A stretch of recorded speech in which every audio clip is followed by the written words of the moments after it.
Hello, good evening, नमस्कार, जय हिंद दोस्तों। मैं अमर कुमार एक बार फिर से आप लोगों का स्वागत कर रहा हूं अमर स्टडी मित्र के यूट्यूब चैनल पर। तो फ्रेंड्स, आप लोगों के काफ़ी ज़्यादा मैसेज आ रहे थे कि सर स्टैटिक जीके का पोर्शन करवाइए, स्टैटिक जीके स्टार्ट कीजिए।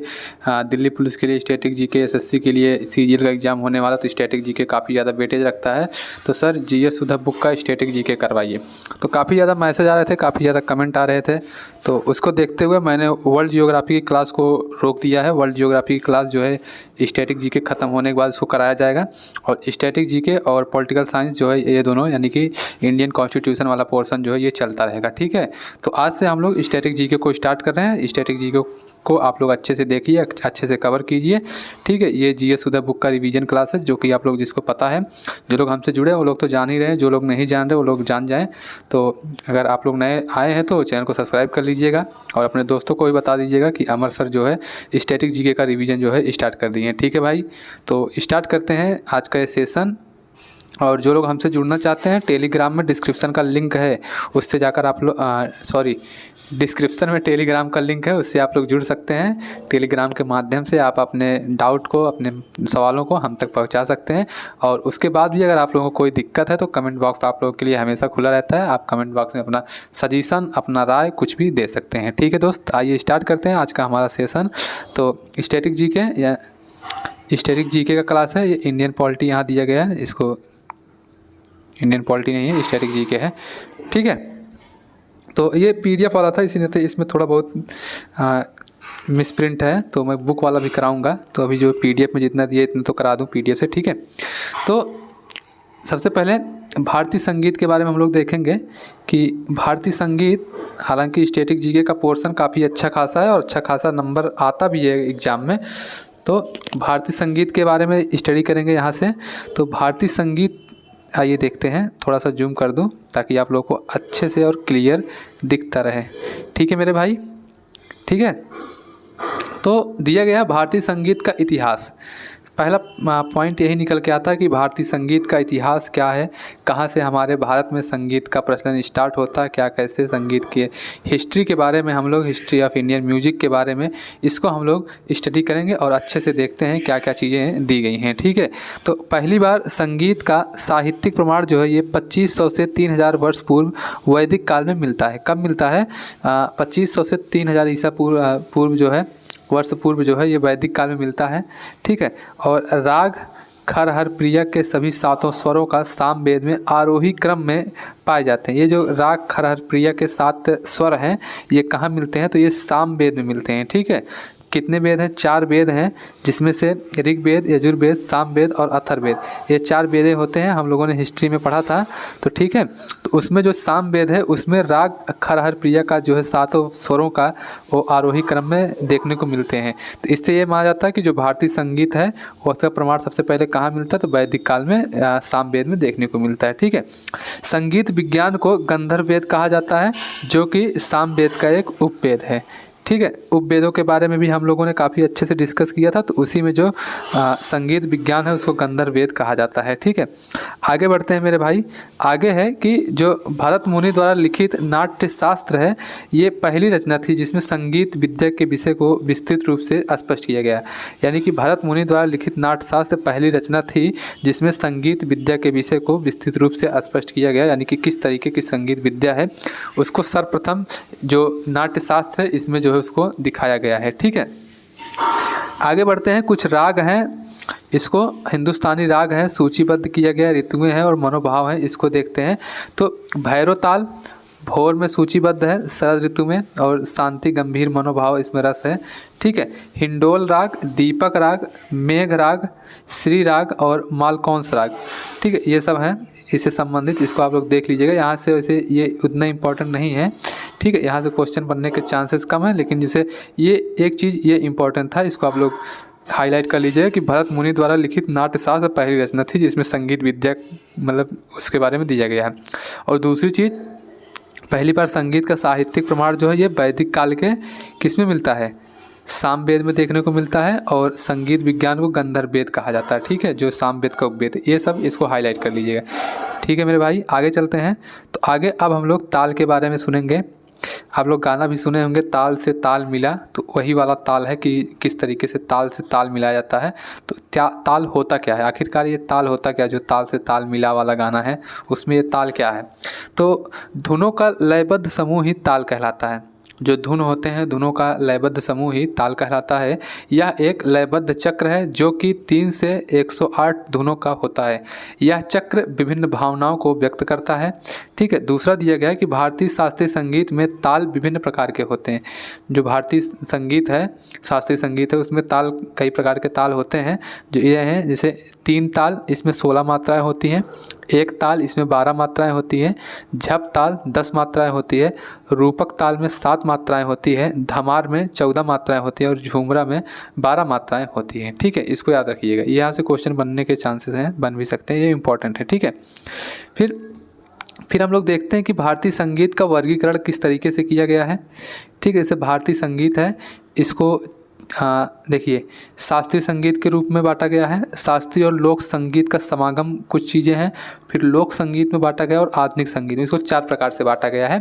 एक शास्त्रीय संगीत और दूसरा होता है जिसमें शास्त्रीय संगीत और लोक संगीत दोनों का समागम देखने को मिलता है, और एक होता है लोक संगीत और एक होता है आधुनिक संगीत। 4 श्रेणियों में इसको बांटा गया है।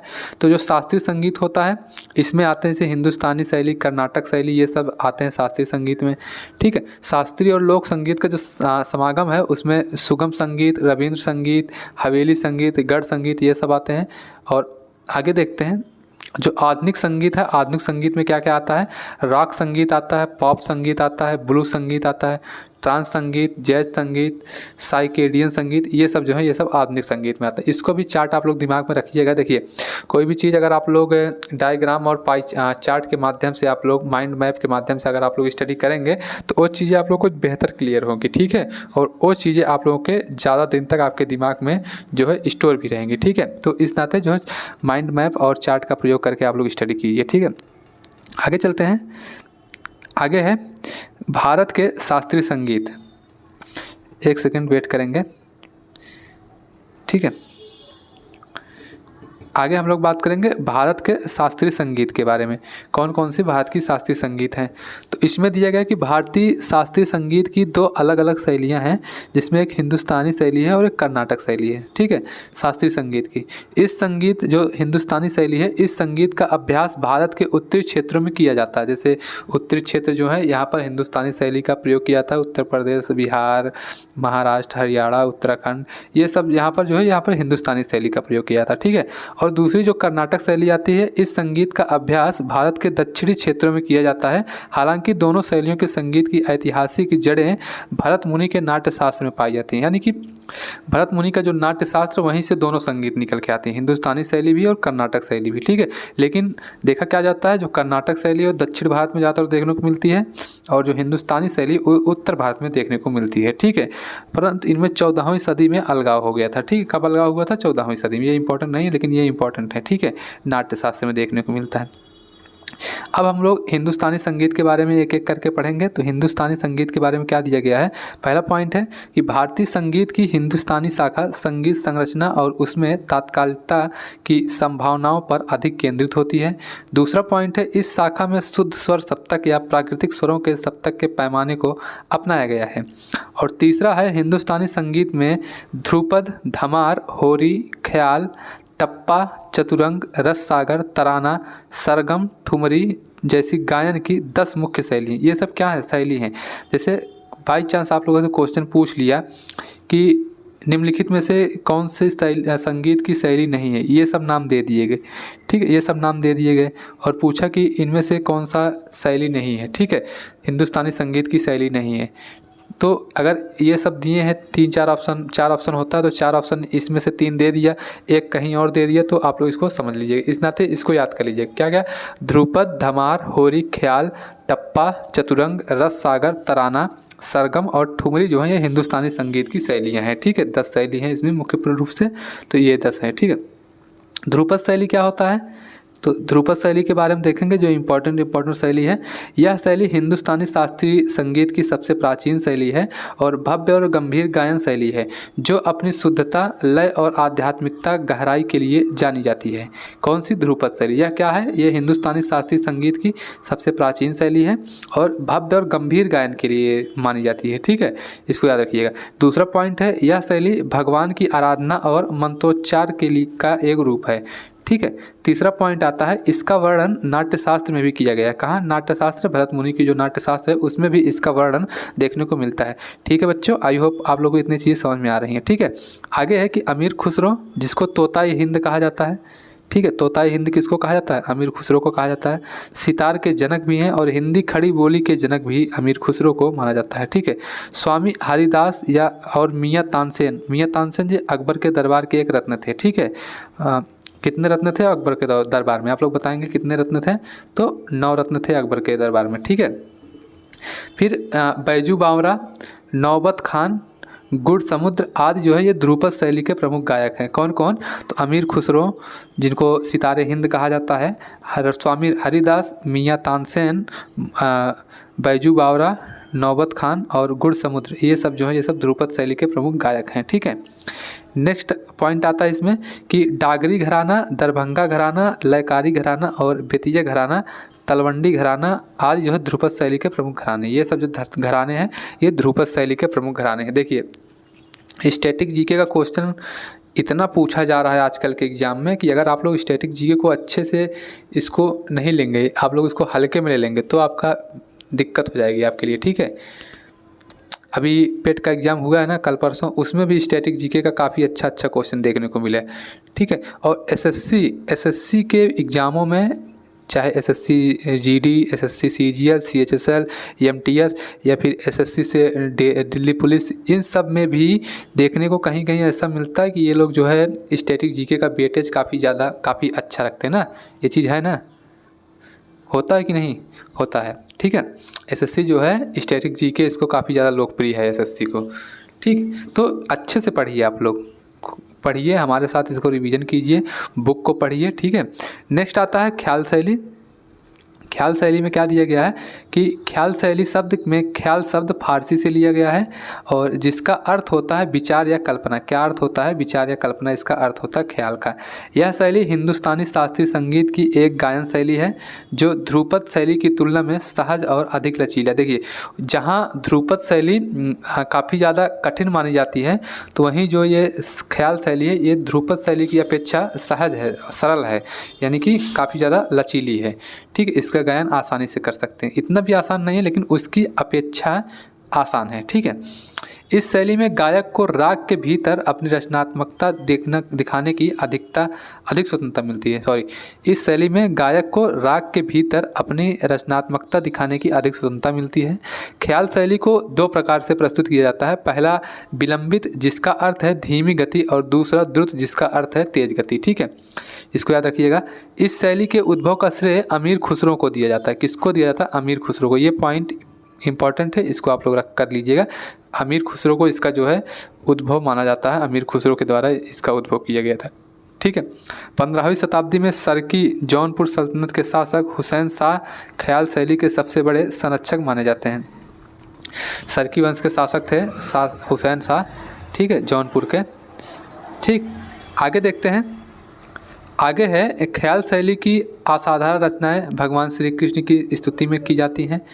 अमीर खुसरो, भातखंडे, भीमसेन जोशी, पंडित विदुर, मल्लिक, विष्णु दिगंबर, पलुस्कर उस्ताद, करीम खान, उस्ताद फयाज खान और सदारंग और अदारंग आदि जो है ये ध्रुपद शैली के प्रमुख गायक हैं। इसको भी याद रखिएगा, ये जो नाम है ना, ये नाम आप लोग याद रखिएगा। ठीक है मेरे भाई, इतने नाम आप लोग याद रखिएगा। आगे है कि ग्वालियर घराना, किराना घराना, पटियाला घराना, भिंडी बाजार घराना तथा आगरा घराना, ये सब ध्रुपद शैली और ख्याल शैली का मिश्रण है। ठीक है, ये जो है ये ख्याल शैली के प्रमुख घराने हैं। कौन कौन से?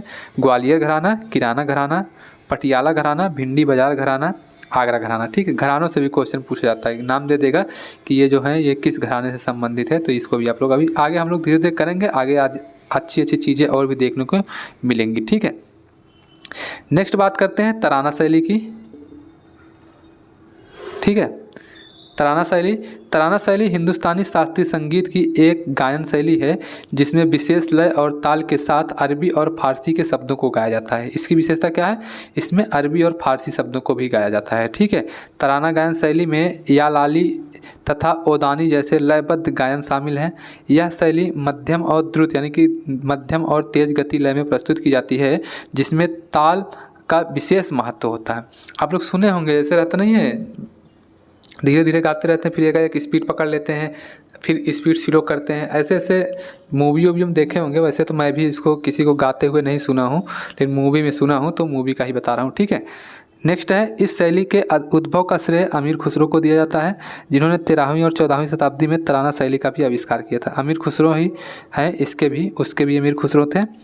ठीक है, ख्याल शैली के भी और तराना शैली के भी अमीर खुसरो हैं। ठीक है, पंडित रतन मोहन शर्मा, अमीर खुसरो, बहादुर हुसैन खान, तानरस खान, नत्थू खान, अमीर खान आदि जो है तराना शैली के प्रमुख गायक हैं। ये जिसके गायक है प्रमुख। मेवाती घराने के पंडित रतन मोहन शर्मा विश्व के एक प्रसिद्ध तराना गायक माने जाते हैं जिनको तराना के बादशाह की उपाधि दी जाती है। इसको याद रखिएगा। जो पंडित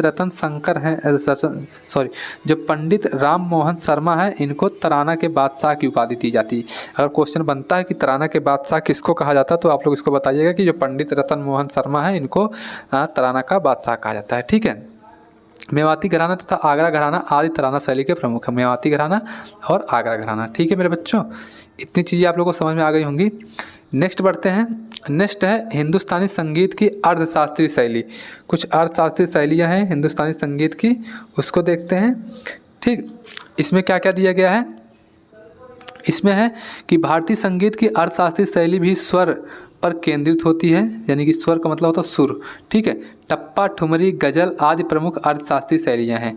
ठुमरी शैली में क्या दिया गया है? इस शैली की शुरुआत उत्तर प्रदेश में हुई है जो कि आमतौर पर सरल रागों पर आधारित है। सुने होंगे ठुमरी। ठीक है, नेक्स्ट है कि ठुमरी शैली कथक नृत्य से जुड़ी हुई है जो कि श्रृंगार रस और भक्ति भावों को दर्शाती है। नेक्स्ट पॉइंट है कि ठुमरी शैली के प्रमुख घराने वाराणसी और लखनऊ घराना में स्थित है। इसको याद रखिएगा, बाई चांस क्वेश्चन बन सकता है कि ठुमरी शैली किससे संबंधित है, तो वाराणसी और लखनऊ घराने में स्थित है। ठीक है, बेगम अख्तर को ठुमरी गायन की सबसे प्रसिद्ध गायक माना जाता है। किसको? बेगम अख्तर को। और पूरब अंग ठुमरी के अन्य प्रसिद्ध प्रस्तावक गिरजा देवी ठुमरी गायन की रानी और छन्नू लाल मिश्रा जी हैं। गिरजा देवी को ठुमरी गायन की रानी कहा जाता है। ये भी इंपॉर्टेंट है, इसको भी आप लोग रखिएगा दिमाग में। ठीक है, आगे बढ़ते हैं। इस गायन शैली को किसको?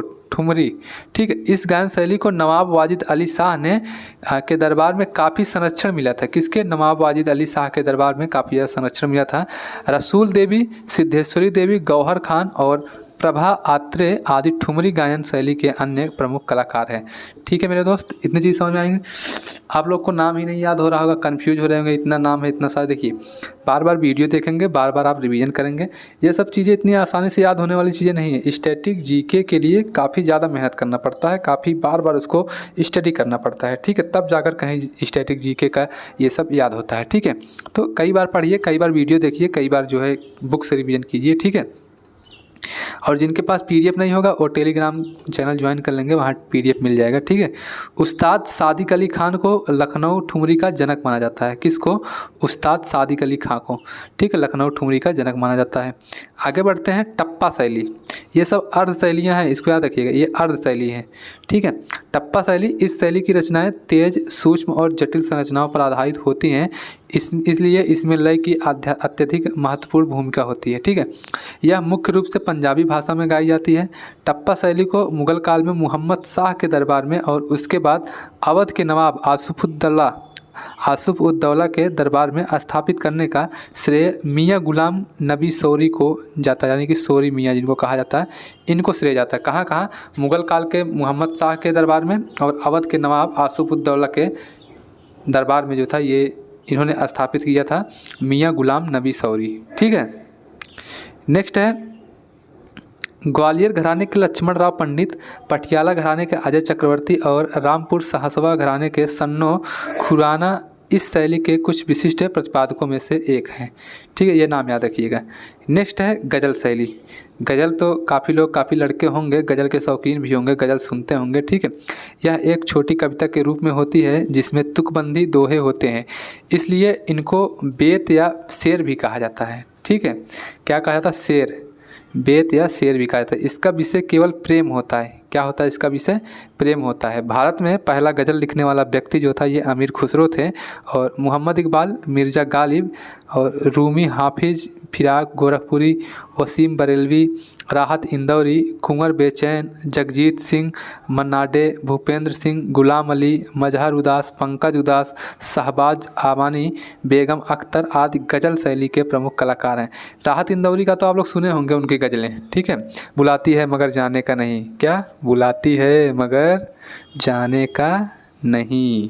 ठीक है, तो काफ़ी ज़्यादा है, राहत इंदौरी के काफ़ी ज़्यादा फ़ैन भी होंगे। तो ये जो है ये कुछ कलाकार हैं, तो इनकी गज़लें आप लोगों ने सुना होगा। मिर्ज़ा गालिब के भी गज़ल आप लोगों ने सुना होगा। ठीक है, मोहम्मद इकबाल, गुलाम अली, शहबाज आमानी, पंकज उदास, मनहर उदास, ये सब आप लोगों ने सुने होंगे कहीं ना कहीं से। तो ये सब जो है ये प्रमुख व्यक्ति हैं जो गज़ल से संबंधित हैं। ठीक है, बेगम अख्तर को, ये इंपॉर्टेंट है। ठीक है, इसको ध्यान रखिएगा। जो बेगम अख्तर को मल्लिका एक गज़ल कहा जाता है, यानी कि गज़लों की रानी किसको कहा जाता है?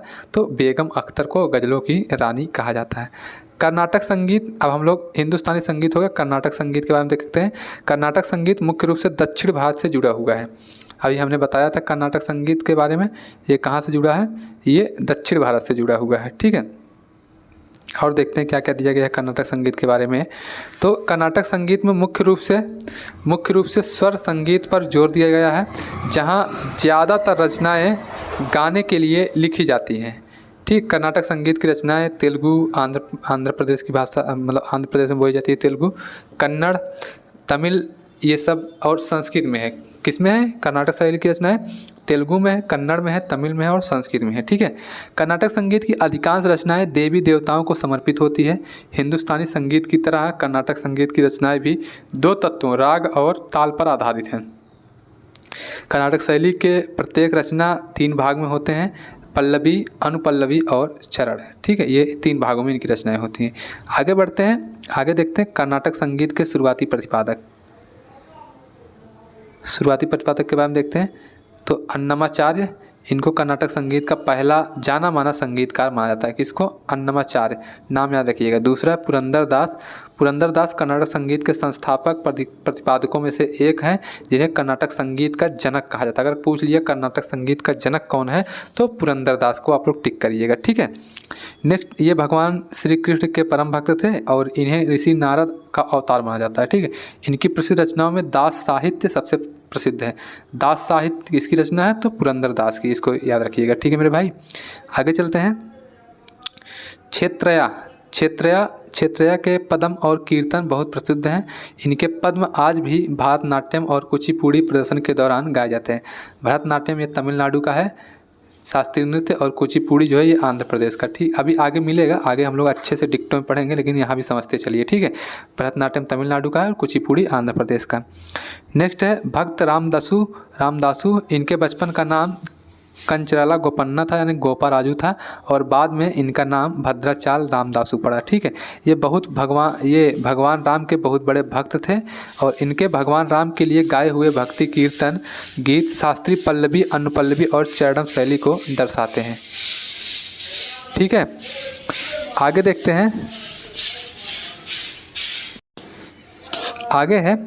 आगे कौन सा है? वेंकट मखिन। ठीक है, कैसे कैसे नाम है यार। वेंकट मखिन ये कर्नाटक संगीत के एक प्रसिद्ध प्रस्तावक थे। ठीक है, प्रसिद्ध प्रस्तावक हैं। इन्होंने चतुर्दंडी प्रकाशिका नामक ग्रंथ लिखा है, इसको याद रखिएगा। चतुर्दंडी प्रकाशिका नामक ग्रंथ किसने लिखा? तो वेंकट मखिन ने लिखा है। ठीक है, नोट में दिया गया गुडलूर नारायण स्वामी, बाला सुब्रमण्यम, सांगरदेव और सारंगदेव, टी.एम. कृष्णा और ओ.एस. अरुण भी कर्नाटक संगीत के अन्य प्रसिद्ध कलाकार, ये सब जो हैं इसके प्रमुख कलाकार भी हैं। ठीक है, नेक्स्ट है कर्नाटक संगीत की त्रिमूर्ति। तो कर्नाटक संगीत की त्रिमूर्ति त्यागराज, मुथुस्वामी और दीक्षितार और श्यामा शास्त्री हैं, जिन्हें 18वीं शताब्दी में कर्नाटक संगीत के महान संगीतकार के रूप में जाना जाता था। ठीक है, कौन कौन से? त्रिमूर्ति त्यागराज, मुथुरस्वामी दीक्षितार और श्यामा शास्त्री। ठीक है, ये त्रिमूर्ति हैं कर्नाटक संगीत के। त्यागराज के बारे में देखते हैं। ये तेलुगु और संस्कृत भाषा के संगीतकार थे। इनकी रचना पंचरत्न की कृतियां हैं, जिनमें 5 कृतियों या गीतों का समूह है। ठीक है, पंचरत्न की कृतियां। मुथुस्वामी दीक्षितार ये संगीत और मणिप्रवालम भाषा के संगीतकार थे। इनको रचनाएं नौमुत्तुर और नौकरा की कृतियां हैं। ठीक है, श्यामा शास्त्री हैं, ये तेलुगु और संस्कृत भाषा के संगीतकार थे। इनकी रचनाएं स्वराजित यानी कि रत्नात्रयम और कॉम्प्लेक्स तलाश है। ठीक है, ये सब रचनाएं। ठीक है, आगे देखते हैं कर्नाटक संगीत की महिला त्रिमूर्ति। महिला त्रिमूर्ति कौन है? तो कर्नाटक संगीत की महिला त्रिमूर्तियाँ हैं एम.एस. सुब्बालक्ष्मी, डी.के. पट्टामल और एम.एस. वसंत कुमारी, जिन्हें 20वीं शताब्दी में कर्नाटक संगीत के महान संगीतकार के रूप में जाना जाता है। कौन कौन? एम.एस. सुब्बालक्ष्मी, डी.के. पट्टामल और एम.एल. वसंत कुमारी। ये 3 जो है ये त्रिमूर्ति हैं, महिला त्रिमूर्ति हैं। ठीक है, एम.एस. सुब्बालक्ष्मी के बारे में जान लीजिए। तो इनको कर्नाटक संगीत की रानी के नाम से जाना जाता है। कर्नाटक संगीत की रानी कौन है? एम.एस. सुब्बालक्ष्मी। ठीक है, इन्हें सन 1954 में पद्म भूषण, सन 1956 में संगीत नाटक अकादमी पुरस्कार और सन 1968 में संगीत कलानिधि पुरस्कार, सन 1974 में रेमन मैग्सेसे अवार्ड, सन 1975 में पद्म विभूषण, सन 1988 में कालिदास सम्मान, सन 1990 में इंदिरा गांधी अवार्ड और सन 1998 में भारत रत्न मिला है। ये भारत रत्न से सम्मानित होने वाली पहली महिला संगीतकार थी। ठीक है, ये कुछ याद रखिए चाहे ना याद रखिए, लेकिन 1998 में इनको भारत रत्न मिला था और ये पहली महिला संगीतकार हैं भारत रत्न पाने वाली। ठीक है बच्चों, पहली महिला संगीतकार हैं भारत रत्न पाने वाली। और कब पाई थी? 1998 में। और इसके अलावा भी इतने सारे अवार्ड ये पाई हैं, ऐसा नहीं है कि नहीं सिर्फ भारत रत्न, इससे ज़्यादा कहीं 10 अवार्ड ये पाई हैं। ठीक है, आगे देखते हैं। ये सन 1966 में संयुक्त राष्ट्र महासभा में प्रदर्शन करने वाली पहली भारतीय महिला है, यानी कि यूएनओ में भी ये जो है अपना प्रदर्शन दिखा चुकी हैं। ठीक है, और पहली महिला है 1966 में संयुक्त राष्ट्र महासभा में अपना प्रदर्शन की थी। ठीक है मेरे भाई, आगे बढ़ते हैं। आगे है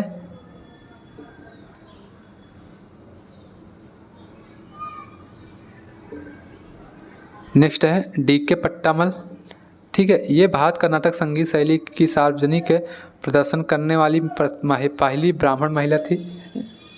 इन्होंने ही सर्वप्रथम संगीत कार्यक्रमों में रागम नाथम पल्लवी का प्रदर्शन किया था। इन्हें सन 1961 में संगीत नाटक अकादमी पुरस्कार, 1970 में संगीत कलानिधि पुरस्कार और 1971 में पद्म विभूषण और 1998 में पद्म विभूषण। ठीक है, तो याद रखिएगा 1971 में पद्म भूषण और 1998 में पद्म विभूषण को सम्मानित किया गया था। ठीक है, और 1961 में संगीत अकादमी पुरस्कार, संगीत नाटक अकादमी। ठीक है, ये याद रखिएगा। नेक्स्ट आती हैं एम.एल. वसंत कुमारी। इनके बारे में देखते हैं। तो ये जो है ये भारतीय कर्नाटक संगीतज्ञ थी। इन्हें सबसे कम उम्र में संगीत कलानिधि सम्मान से पुरस्कार किया गया। सबसे कम उम्र में किसको मिला था? एम.एल. वसंत कुमारी को। ठीक है, जो कि कर्नाटक संगीत के क्षेत्र में सर्वोच्च सम्मान है। इन्हें सन 1967 में पद्म भूषण, 1970 में संगीत नाटक अकादमी और 1971 में संगीत कलानिधि पुरस्कार, 1977 में ईसाई पेरिग्नार और 1990 में संगीत कल सिखानमनी। ठीक है, ये मिला था। सबसे ज़्यादा इंपॉर्टेंट है इसमें संगीत कला संगीत नाटक जो है ये कहाँ गया? 1970 में संगीत नाटक अकादमी पुरस्कार और 1977 में संगीत कलानिधि पुरस्कार। ये दोनों ज़्यादा इंपॉर्टेंट है। ठीक है, याद रखिएगा। फिर देखते हैं भारतीय संगीत पर महत्वपूर्ण पुस्तकें और उनके लेखक। ये मेरे भाई ये काफ़ी ज़्यादा इंपॉर्टेंट है, यहाँ से क्वेश्चन बन सकते हैं। रचना और लेखक। ठीक है, डिक्टो याद करिएगा, इसको लिख कर याद करिएगा। एक बार में नहीं याद होगा तो 2-3 बार इसको देखिएगा, याद करिएगा। ठीक है, तो देखते हैं कौन कौन सी रचनाएँ हैं और उनके लेखक कौन कौन से हैं। तो सामवेद वेद व्यास। ठीक है, नाट्यशास्त्र भरत मुनि के द्वारा लिखी गई है। शिलप्पादिकरम या नुपुर की कहानी ये इलांगो आदिगल के द्वारा है। ये क्या है? अभिलाषितार्थ चिंतामणि ये सोमेश्वर। ठीक है, अभिलाषितार्थ है चिंतामणि ये सोमेश्वर के द्वारा लिखित है। ठीक, गीत गोविंद के रचनाकार हैं जयदेव। काफ़ी बार एग्जाम में पूछा गया, इंपॉर्टेंट। देखिए ये इंपॉर्टेंट हो गया पहला, ये वाला भी इंपॉर्टेंट है। ठीक है, ये वाला इंपॉर्टेंट है और जयदेव ये भी इंपॉर्टेंट है। संगीत रत्नाकर सारंगदेव। ठीक है, आगे बढ़ते हैं। संग्रह चूड़ामणि के रचनाकार हैं गोविंदाचार्य, संगीत दर्पण के रचनाकार हैं दामोदर पंडित, संगीत मरकंद के रचनाकार हैं नारद, और संगीत समाचार के हैं पार्श्वदेव, संगीत तरंग के लेखक हैं राधा मोहन सेन, राग बोध के लेखक हैं सोमनाथ, और नारी शिक्षा के लेखक हैं नारद। ठीक है, ये सब कुछ संगीत से संबंधित कृतियाँ हैं। ठीक है, भारत संगीत वाद्य ये लालमणि मिश्रा की रचना है। भारतीय संगीत का इतिहास ठाकुर जयदेव सिंह की रचना है, वेरी वेरी इंपॉर्टेंट है। एन इक्वल म्यूजिक ये भी विक्रम सेठ की रचना है, ये भी इंपॉर्टेंट है। ठीक है, हाल ही में इसके बारे में देखने को मिलता था। ठीक है, नेक्स्ट है भारत के लोक संगीत। शास्त्रीय संगीत की बात हो गई, दो प्रकार की शास्त्रीय संगीतियाँ थी, कौन कौन सी, हिंदुस्तानी संगीत और कर्नाटक संगीत। ठीक है, अब भारत के लोक संगीत की बात करें तो भारत भौगोलिक दृष्टि से विविधपूर्ण राज्य है जो भारतीय संस्कृति में भी प्रतिबिंबित होता है। आप लोग देखते ही होंगे भारत विविधता का एक ऐसा संयोजन है, ऐसा संयोजन देखने को मिलता है भारत में विविधता का कि एक शहर दो शहर आप जाएंगे पार करेंगे तो आपको भाषाएं बदली हुई मिलेंगी, आपको बोलियां बदली हुई मिलेंगी, पानी तक बदला हुआ मिलने लगता है। ठीक, इतना ज़्यादा विविधता है, पहनावा, वेशभूषा, रंग रूप सब कुछ बदला हुआ मिलता है।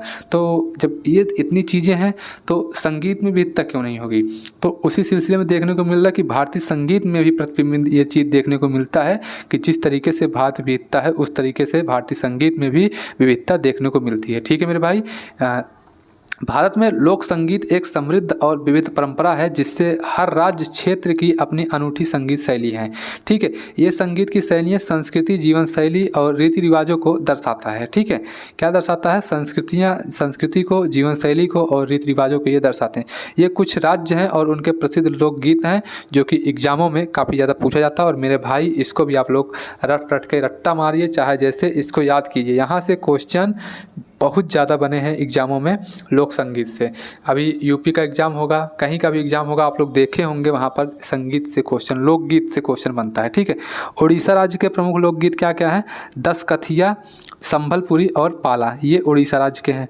ठीक, उत्तर प्रदेश में रसिया, होरी, सोहर, कजरी, कव्वाली, बिरहा और बरहमासा। ठीक है, ये प्रसिद्ध लोकगीत हैं। ठीक है, जम्मू कश्मीर की बात करें तो यहाँ पर भाखा, छकरी या चकरी या लादिल शाह, ये इसके यहाँ की प्रसिद्ध लोकगीत हैं। ठीक है, आगे बढ़ते हैं।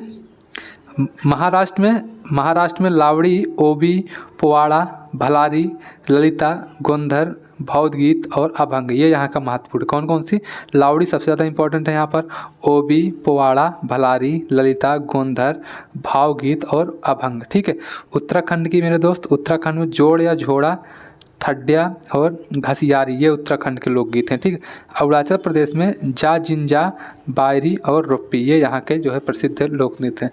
लोक नृत्य का मतलब जैसे आप लोग देखते होंगे सांस्कृतिक कार्यक्रमों में जो गाने गाए जाते हैं, शादी विवाह में जो गाने गाए जाते हैं, या फिर बच्चा पैदा हुआ ऐसा वैसा, जो मतलब कहने का मतलब जो हमारे यहाँ एक लोक कार्यक्रम होता है छोटा मोटा, वहाँ पर जो गीतें गाई जाती है महिलाओं के द्वारा, माताओं बहनों के द्वारा, उसको लोकगीत का दर्जा दिया जाता है। ठीक, लोकल एरिया में जो गीत गाया जाता है। ठीक है, जैसे अपने यहाँ देखे होंगे ना, उत्तर प्रदेश वाले हैं, उत्तर प्रदेश में सोहर देखे होंगे, लड़का पैदा होता है सोहर गाया जाता है, कजली गाया जाता है। ठीक है, बिरहा होता है, कोई प्रोग्राम होता है बिरहा होता है, ऐसे हैं ये सब लोकगीत हैं। ठीक है, और देखते हैं और क्या क्या है। गोवा की बात करें तो गोवा में ओबी, मांडोक या बनवरा। ठीक है, पंजाब में टप्पा, भांगड़ा, जुगनी, घाड़ी और महिया, ये जुगनी और भांगड़ा और टप्पा यहाँ का ज़्यादा इंपॉर्टेंट। ठीक है, पश्चिम बंगाल की मेरे भाई बाउल, बहुला, भवैया, भटियाली और रविंद्र संगीत। ठीक है, याद रखिएगा इसको सब। ठीक है, मध्य प्रदेश का आल्हा सबसे ज़्यादा फेमस है, मध्य प्रदेश का आल्हा रुदल। ठीक है, ये चीज़ मध्य प्रदेश में आल्हा। ठीक है, वहाँ का लोकगीत है, वहाँ कहीं भी कुछ भी होता है आल्हा थोड़ा बहुत उत्तर प्रदेश में होता है, लेकिन उत्तर प्रदेश का लोकगीत नहीं है, क्योंकि उतना ज़्यादा आल्हा नहीं होता। लेकिन जो बुंदेलखंड वाला इलाका है वहाँ पर थोड़ा बहुत आल्हा देखने को मिलता है कहीं कहीं, लेकिन यहाँ का है नहीं। लिखित रूप से आल्हा जो लोकगीत है मध्य प्रदेश का। ठीक है, असम का बिहू, बोर गीत, दिहनाम, गोलपरिया, जिकिर, टोकरी। देखो बिहू जो है ये क्वेश्चन बनता है। ठीक है, बिहू से। तमिलनाडु की बात करें, तमिलनाडु में बिल्लू पुट्टू, नट्टूपुरा, पडलगल, कुम्मी पट्टू, अम्मान नोवरी, तेवरम, उर्मी मेलम, बिल्लू, पवतू, धनुष, ये सब जो है ये तमिलनाडु के हैं। ठीक है, याद कर लीजिएगा लिख के। ठीक है, कर्नाटक का है भावगीते, जानपद गीते और डोलू कुनीता। इससे याद रखिएगा, गीते गीते जहाँ आ रहा है वो कर्नाटक का है, ठीक है। गुजरात का मेरे भाई डांडिया और गरबा, गा से गरबा, गा से गुजरात, ठीक है। डांडिया और गरबा वैसे भी याद होगा, डांडिया गरबा कहाँ का है, गुजरात का। राजस्थान का लोकगीत पनिहारी, मांड, पंखिड़ा, तीज, लोटिया, ये सब राजस्थान के हैं। छत्तीसगढ़ का पंडवानी, पंडवानी इंपॉर्टेंट है छत्तीसगढ़ का, ठीक है। बात करें केरल का, केरल का भूटा, ठीक है, सोपान, ठीक ये है। मणिपुर का साना लागो, खोंगचोंग, खूगा केसी, संकीर्तन, ठीक है। मिजोरम का मेरे भाई सैकुती जाई, चाई हिया, दारहाला, ठीक है। सिक्किम का घाटू कीटो, लुखांग थामो, ठीक है। घाटू कीटो, लुखांग थामो, ये सिक्किम का है, ठीक है। बिहार की बात करें तो सोहर बिहार का, सुकर का बिया, ये दोनों बिहार का है, ठीक है। इंपॉर्टेंट है, सोहर यूपी का भी है, बिहार का भी, ठीक है। झारखंड की बात करें मेरे भाई डोमकाच, झूमर और सोहराई, ठीक है। झूमर कहाँ का है, झारखंड का है, ठीक है। नेक्स्ट आता है हिमाचल प्रदेश लैमून, जुरी और लामान। आंध्र प्रदेश का बुर्रा, कथा, मदिगा दप्पू, ठीक है। हरियाणा का बराह मासा, रसिया और रागनी, ये सब जो है हरियाणा का है। और नागालैंड की बात करें हेलीमलेऊ, न्यूलेऊ और हरेले, ठीक है। एक हरेला त्यौहार भी है, ठीक है। हरेला उत्तराखंड का त्यौहार है, ठीक है। उसको बाद में पढ़ेंगे, लेकिन ये हरेले है, ठीक है। हरेले नागालैंड का लोक नृत्य है, ठीक है मेरे भाई। आई होप आप लोगों को इतनी चीज़ समझ में आई होंगी, भाइयों बहनों को, जितने भी लोग देख रहे हैं वीडियो को, ठीक है। तो वीडियो को शेयर कर दीजिएगा, लाइक कर दीजिएगा, काफ़ी मेहनत किया हूँ। और कमेंट बॉक्स में बताइएगा जो भी रहेगा आगे के लिए, आगे की रणनीति।